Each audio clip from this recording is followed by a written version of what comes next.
Sosok Ibtu Rudiana, ayah Eki pacar Vina Cirebon terus buru 3 DPO pembunuh. Setelah lama bungkam dan sempat menghilang, ayah dari Muhammad Rizky Rudiana alias Eki, pacar Vina Cirebon, akhirnya muncul ke publik. Ayah Eki, pacar Vina Cirebon, yang ikut tewas dianiaya geng motor itu, merupakan anggota Polri berpangkat Balog 2. Ia adalah Ibtu Rudiana SHMH yang saat ini menjabat sebagai Kapolsek Kapetakan Polres Cirebon Kota, Jawa Barat. Ibtu Rudiana SHMH muncul dan memberikan pernyataan melalui video yang diunggah di media sosialnya, @rudianabison. Diketahui, Eki dan Vina adalah korban pembunuhan geng motor di Cirebon, Jawa Barat, pada tahun 2016. Lantas, seperti apa sosok Ibtu Rudiana SHMH yang merupakan ayah dari pacar Vina, Eki? Ini profilnya. Ibtu Rudiana adalah seorang anggota polisi dengan gelar Sarjana Hukum, SH, dan Magister Hukum, MH. Ibtu Rudiana SHMH merupakan lulusan Sekolah Inspektur Perwira Angkatan, SIP. 46 Sekolah Pembentukan Perwira Sukabumi Resimen Wira Satya Harjuna, WSH, tahun 2017. Dari penelusuran tribunnews.com, ia lahir pada tanggal 10 Mei tahun 1974. Sehingga Ibtu Rudiana kini berusia 50 tahun. Saat ini, ia menjabat sebagai Kapolsek Kapetakan, Polres Cirebon Kota, Jawa Barat. Sebelumnya, Ibtu Rudiana menjabat sebagai Kapolsek Kesambi Cirebon.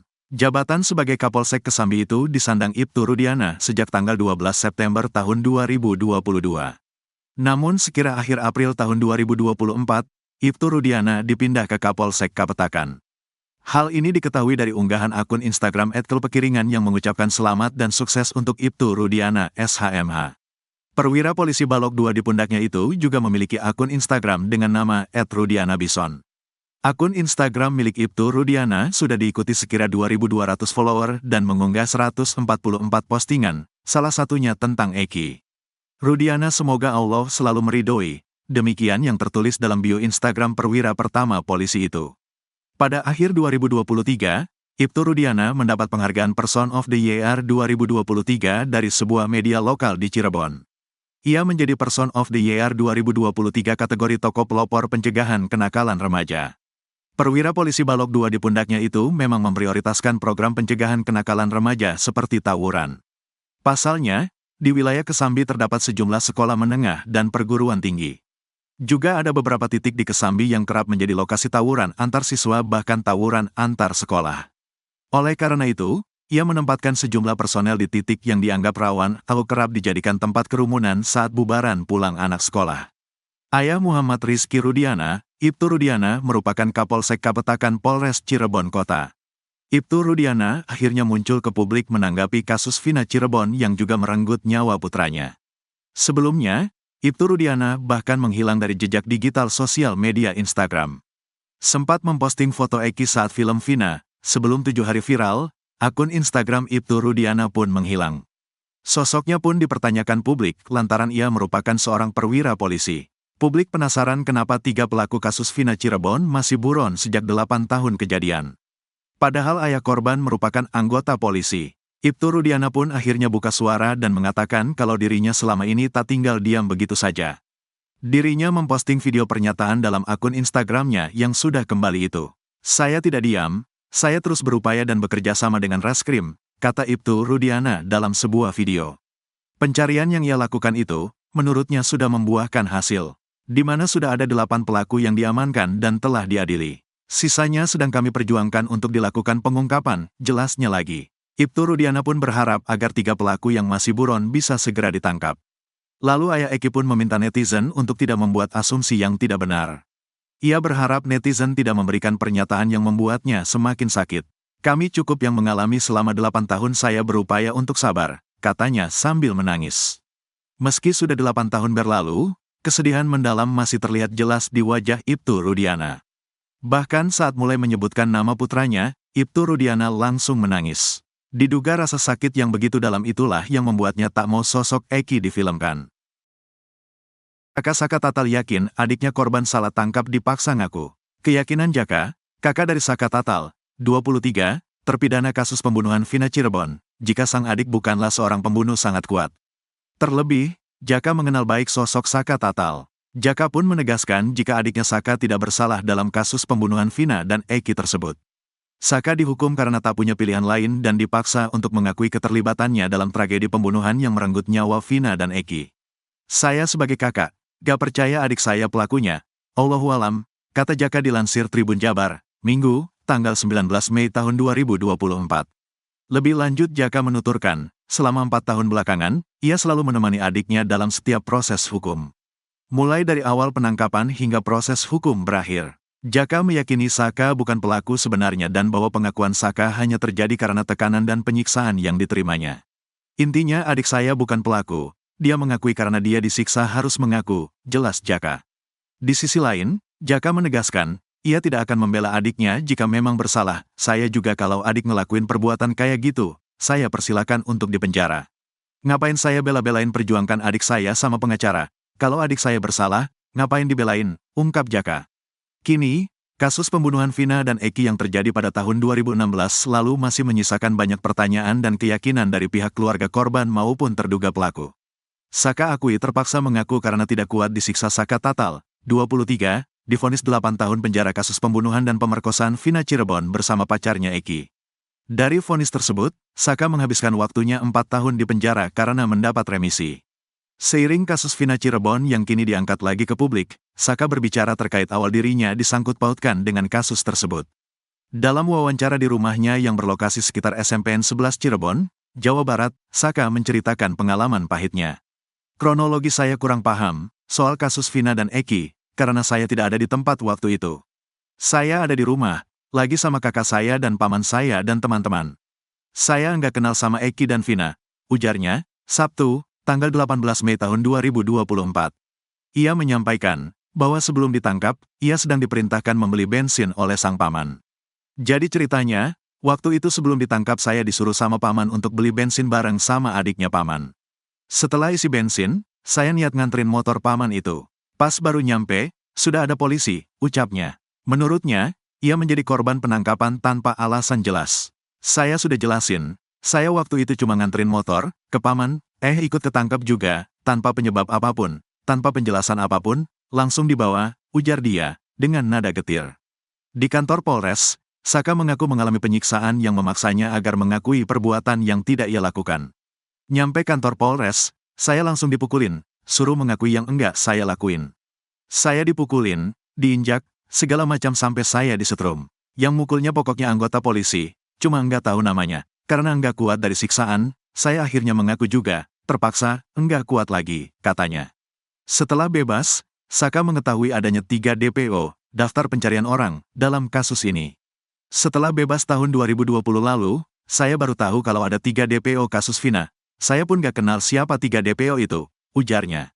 Saka juga menegaskan bahwa ia bukan anggota geng motor dan tidak memiliki motor sama sekali.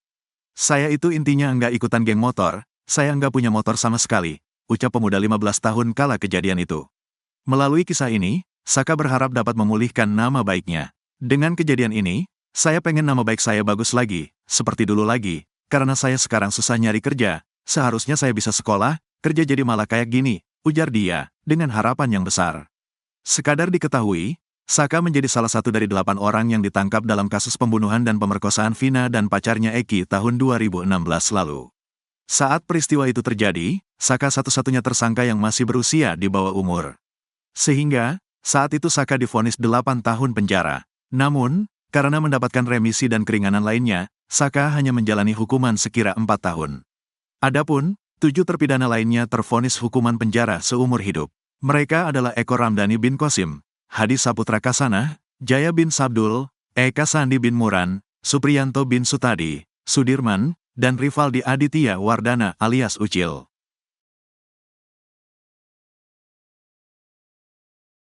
Empat kejanggalan yang diungkap oleh kuasa hukum terpidana. Adapun Jogi mengatakan selama proses BAP di Polres Cirebon Kota, kliennya mendapatkan kekerasan fisik.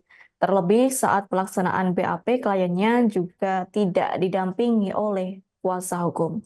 Lantas kekerasan fisik tersebut menjadi kejanggalan pertama yang diungkap oleh tim pengacara dari para tersangka kasus pembunuhan Vina dan Eki. Kemudian kejanggalan kedua diungkap oleh Titin, pengacara dari terpidana Saka, Tatal, dan Sudirman. Menurut Titin, para terdakwa yang selama ini berada dalam sel bukanlah pelaku pembunuhan. Atas hal itu, Titin merasa kecewa dengan vonis seumur hidup yang dijatuhkan ke para terdakwa. Pasalnya menurut Titin, fakta penyebab kematian korban dalam tuntutan berbeda dengan hasil visum dan autopsi. Titin mengatakan dalam tuntutan korban disebut meninggal lantaran tusukan di dada dan perut. Namun hasil visum dan autopsi tidak ditemukan adanya luka akibat tusukan benda tajam. Kemudian menurut Titin, yakni pakaian korban yang diperlihatkan di persidangan dalam kondisi masih utuh. Lantas apabila korban mendapat luka tusukan benda tajam, maka seharusnya ada bekas lubang atau bolongan dari benda tajam tersebut. Atas hal itu Titin merasa ada perbedaan yang menonjol antara tuntutan dengan hasil visum korban. Adapun kejanggalan ketiga yakni kematian korban digambarkan sama, yakni karena benturan di belakang kepala tanpa adanya sabetan. Selanjutnya, kejanggalan keempat ialah tidak adanya bahasan terkait ruda paksa di persidangan. Bahkan terkait temuan sperma juga tak bisa dijelaskan oleh dokter, termasuk perihal pemilik sperma tersebut. Atas sejumlah kejanggalan itu, Titin berharap ada penyidikan ulang atas kasus pembunuhan Vina dan Eki itu. Lalu kami tanya kepada klien kami yang 5, kenal nggak dengan rival dia Lucy? Tidak kenal. Kan lucu, ya. Klien kami disatukan dengan orang lain, ya. Ditarik perkara sisi, padahal dia udah tersendiri kasusnya dalam undang-undang darurat dalam perkara yang sama, padahal tidak kenal.